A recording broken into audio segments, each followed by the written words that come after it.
ನಮಸ್ಕಾರ ಸ್ನೇಹಿತರೆ, KSOU ಕ್ಲಾಸಸ್ಗೆ ಸ್ವಾಗತ. ಫಸ್ಟ್ ಇಯರ್ BA ಅವರಿಗೆ ಹಿಸ್ಟ್ರಿಯಲ್ಲಿರುವಂತಹ ಒಂದು ಇಂಪಾರ್ಟೆಂಟ್ ಚಾಪ್ಟರ್ ಪ್ರತಿ ಸಲ ಎಕ್ಸಾಮ್ಗೆ ಬಂದಿದೆ. ಇದು 15 ಮಾರ್ಕ್ಸಿಗೆ ಜಾಸ್ತಿ ಕೇಳ್ತಾ ಇರ್ತಾರೆ. 10 ಆರ್ 15 ಮಾರ್ಕ್ಸಿಗೆ ಬರುವಂತಹ ಕ್ವಶನ್. ಅದೊಂದು ಚಾಪ್ಟರ್ನ ನಾನಿವತ್ತು ಕ್ಲಾಸ್ ತೊಗೊಳ್ತಾ ಇದ್ದೇನೆ.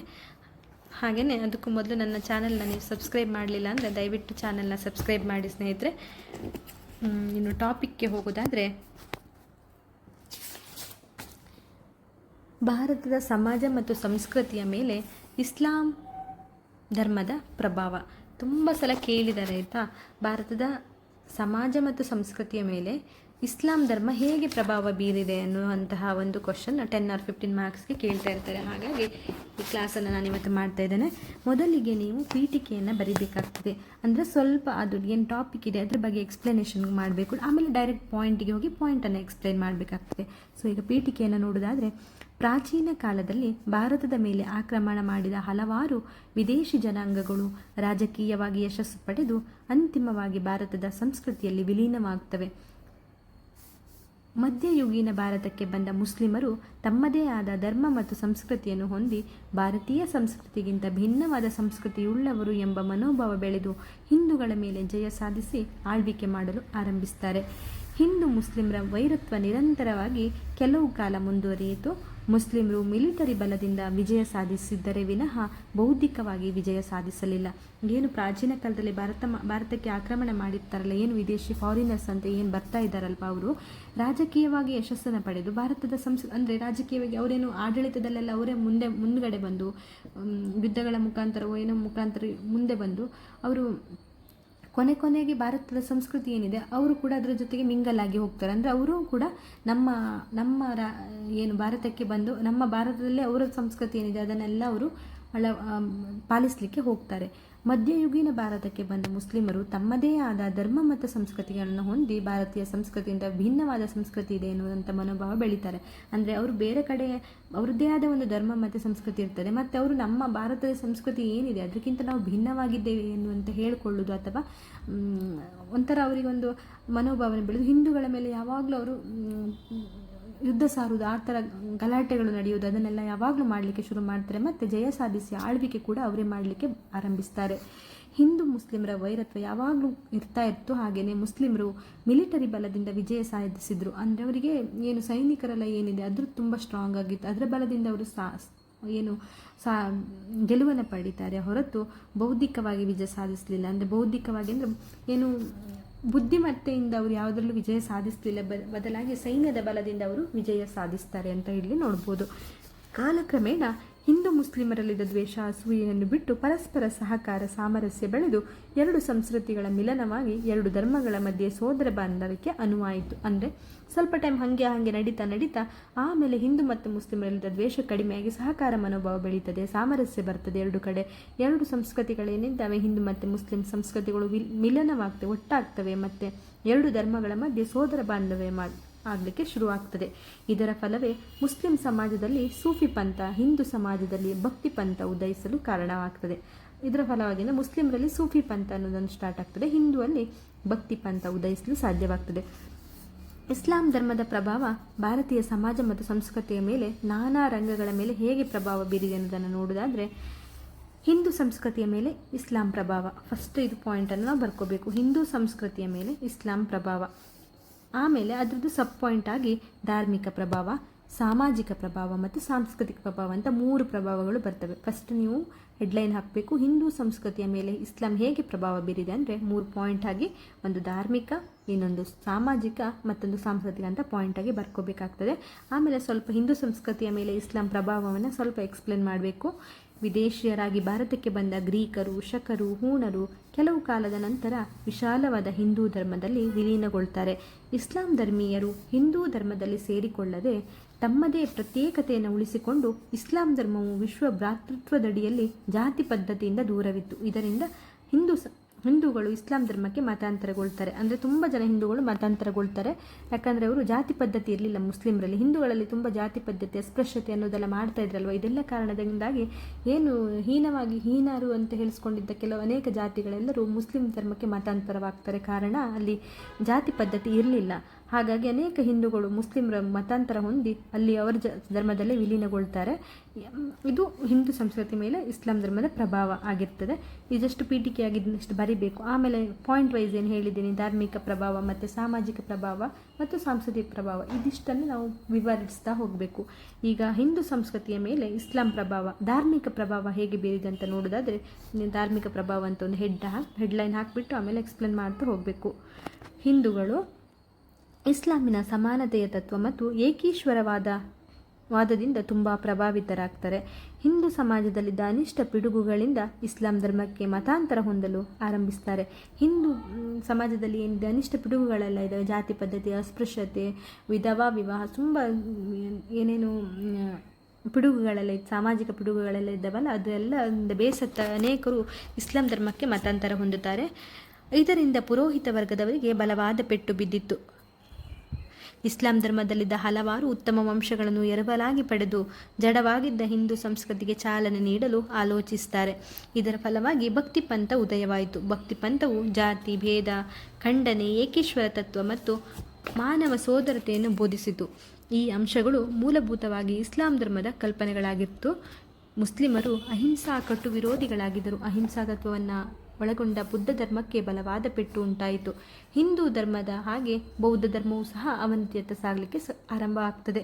ಏನಿವರು ಮುಸ್ಲಿಮರೇನು ಅಹಿಂಸೆಯನ್ನು ವಿರೋಧಿಸ್ತಾ ಇದ್ರು, ಆದ ಕಾರಣ ಅಹಿಂಸೆಯನ್ನು ಏನು ಪ್ರತಿಪಾದಿಸಿದ ಬೌದ್ಧ ಧರ್ಮಗಳಿಗೆ ಮುಸ್ಲಿಂ ಧರ್ಮದಿಂದ ಅನ್ಯಾಯ ಆಗ್ತಾ ಇತ್ತು. ಹಾಗೆ ಆದ ಕಾರಣದಿಂದಾಗಿ ಬೌದ್ಧ ಧರ್ಮ ಕೂಡ ಅವನತಿಯತ್ತ ಸಾಗಲಿಕ್ಕೆ ಹೋಯಿತು. ಇದಿಷ್ಟು ಧಾರ್ಮಿಕ ಪ್ರಭಾವ ಆಗುತ್ತೆ ಹಿಂದೂ ಧರ್ಮದ ಮೇಲೆ, ಹಿಂದೂ ಸಂಸ್ಕೃತಿ ಮೇಲೆ ಇಸ್ಲಾಂ ಪ್ರಭಾವದ ಧಾರ್ಮಿಕ ಪ್ರಭಾವ ಇದಿಷ್ಟಾಗಿತ್ತು. ಇನ್ನು ಸಾಮಾಜಿಕವಾಗಿ ಹೇಗೆ ಇಸ್ಲಾಂ ಧರ್ಮ ಪ್ರಭಾವ ಬೀರಿತ್ತು ಹಿಂದೂ ಸಂಸ್ಕೃತಿಯ ಮೇಲೆ ಅಂತ ನೋಡುವುದಾದರೆ, ಮುಸ್ಲಿಮರು ಭಾರತದಲ್ಲಿ ಆಡಳಿತ ಸ್ಥಾಪಿಸಿದ ಮೇಲೆ ಜೀವನ ಶೈಲಿ ಬದಲಾವಣೆಗೊಂಡಿತ್ತು.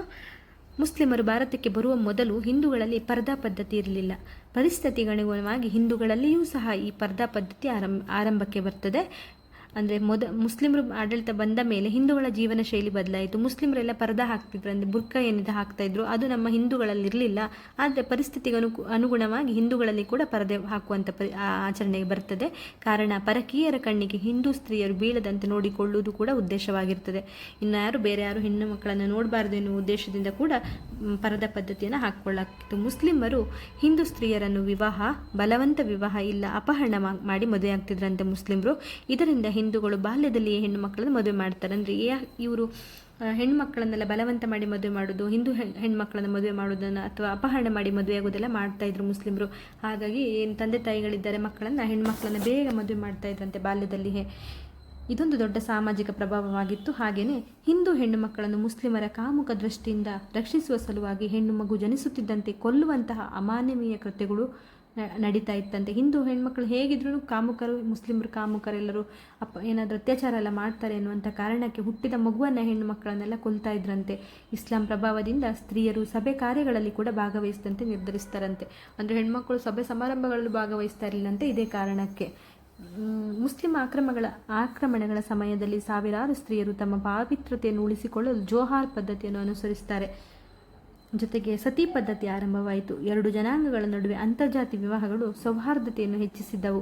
ಮುಸ್ಲಿಂ ಸಮುದಾಯದಿಂದ ಅಮೀರರು, ನೊಬಲ್ಲರು ಮತ್ತು ಸಾವಿರಾರು ಜನ ಸ್ತ್ರೀ ಪುರುಷ ಗುಲಾಮರನ್ನು ದೇಶ ವಿದೇಶಗಳಿಂದ ಕರೆಸಿಕೊಂಡು ಇಟ್ಕೊಳ್ತಾ ಇದ್ರಂತೆ. ಇದೇ ಪದ್ಧತಿಯನ್ನು ಹಿಂದೂಗಳು ನಂತರ ಅನುಸರಿಸ್ತಾರೆ. ಪರ್ಷಿಯನ್ ಉಡುಗೆ ತೊಡುಗೆಗಳು, ಆಭರಣಗಳು, ಆಹಾರ ಪಾನೀಯಗಳು, ಮನರಂಜನಾ ಕಾರ್ಯಕ್ರಮಗಳು ಹಿಂದೂಗಳ ಮೇಲೆ ಪರಿಣಾಮ ಬೀರ್ತವೆ. ಅಂದರೆ ಏನು ಮುಸ್ಲಿಮರು ಮಾಡ್ಕೊಳ್ತಾ ಇದ್ದಂತಹ ಈ ಪಾನೀಯ, ಫುಡ್, ಎಂಟರ್ಟೈನ್ಮೆಂಟ್ ಪ್ರೋಗ್ರಾಮ್ ಎಲ್ಲ ಏನಿದೆ ಅದೆಲ್ಲವೂ ಕೂಡ ಹಿಂದೂಗಳ ಮೇಲೆ ಪರಿಣಾಮ ಬೀರ್ತದೆ. ಅಂತರ್ಜಾತಿ ವಿವಾಹಗಳನ್ನು ಕೂಡ ಅವರು ಮಾಡಿಕೊಳ್ಳಿಕ್ಕೆ ಶುರು ಮಾಡ್ತದೆ. ಇದೆಲ್ಲವೂ ಸಾಮಾಜಿಕ ಪ್ರಭಾವವಾಗಿರ್ತದೆ ಇಸ್ಲಾಂ ಧರ್ಮದಿಂದ. ಹಾಗೆ ಕೊನೆಯ ಸಾಂಸ್ಕೃತಿಕ ಪ್ರಭಾವವನ್ನು ನೋಡುವುದಾದರೆ, ಇಸ್ಲಾಂ ಆಕ್ರಮಣಕಾರರ ಕಾಲದಲ್ಲಿ ಸಂಸ್ಕೃತ ಜನಪ್ರಿಯ ಭಾಷೆಯಾಗಿದ್ದಿತ್ತು.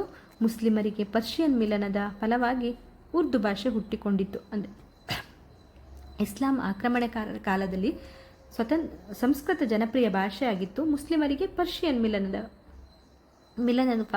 ಫಲವಾಗಿ ಉರ್ದು ಭಾಷೆ ಹುಟ್ಟಿಕೊಂಡಿತು. ಜೊತೆಗೆ ಭಾರತದ ಶ್ರೇಷ್ಠ ಕೃತಿಗಳು ಅರೇಬಿಕ್ ಮತ್ತು ಪರ್ಷಿಯನ್ ಭಾಷೆಗೆ ಭಾಷಾಂತರಗೊಳ್ತವೆ. ಏನು ನಮ್ಮ ಭಾರತದ ಶ್ರೇಷ್ಠವಾದ ಕೃತಿಗಳೆಲ್ಲ ಏನಿದೆ ಅದನ್ನೆಲ್ಲ ಅವರು ಅರೇಬಿಕ್ ಮತ್ತು ಪರ್ಷಿಯನ್ ಭಾಷೆಗೆ ಕನ್ವರ್ಟ್ ಮಾಡ್ಕೋತಾರೆ, ಅಂದರೆ ಭಾಷೆಗೆ ಭಾಷಾಂತರಗೊಳಿಸ್ತಾರೆ.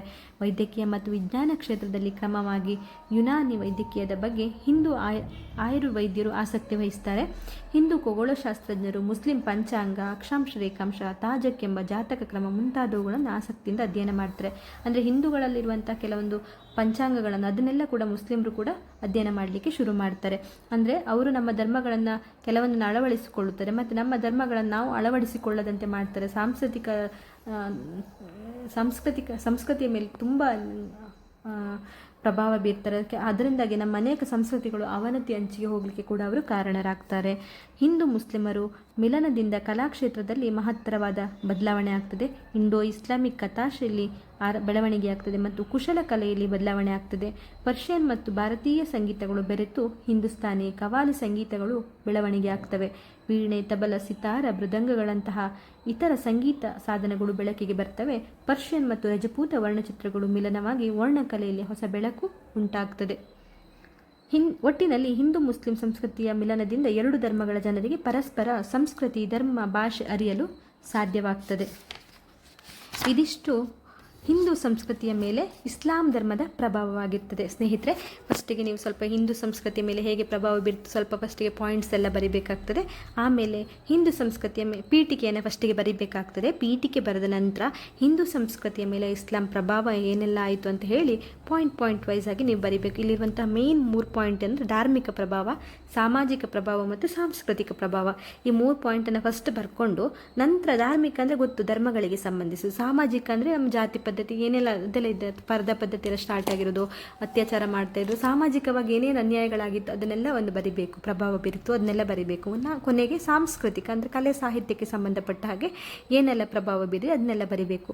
ಇದಿಷ್ಟು ಬರೆದ್ರೆ ಒಂದು ಸ್ವಲ್ಪ ನಿಮಗೆ ಅದು ವರ್ಡ್ ನೋಡಿದಾಗ ಅರ್ಥ ಆಗ್ತದೆ. ನಾವು ಕನ್ನಡದಲ್ಲಿ ಬರೆಯೋದ್ರಿಂದ ನಮಗೆ ಬರೀಲಿಕ್ಕೆ ಅಷ್ಟು ಕಷ್ಟ ಆಗೋದಿಲ್ಲ. ನಿಮ್ಗೆ ಏನೆಲ್ಲ ಅನಿಸ್ತದೆ, ಯಾವ ಥರ ಎಲ್ಲ ಮುಸ್ಲಿಂ ಧರ್ಮಗಳು ಹಿಂದೂ ಧರ್ಮದ ಮೇಲೆ ಪ್ರಭಾವ ಬೀರಿದ್ದಾವೆ ಅನ್ನೋದು ಗೊತ್ತಿರ್ತಾರೆ.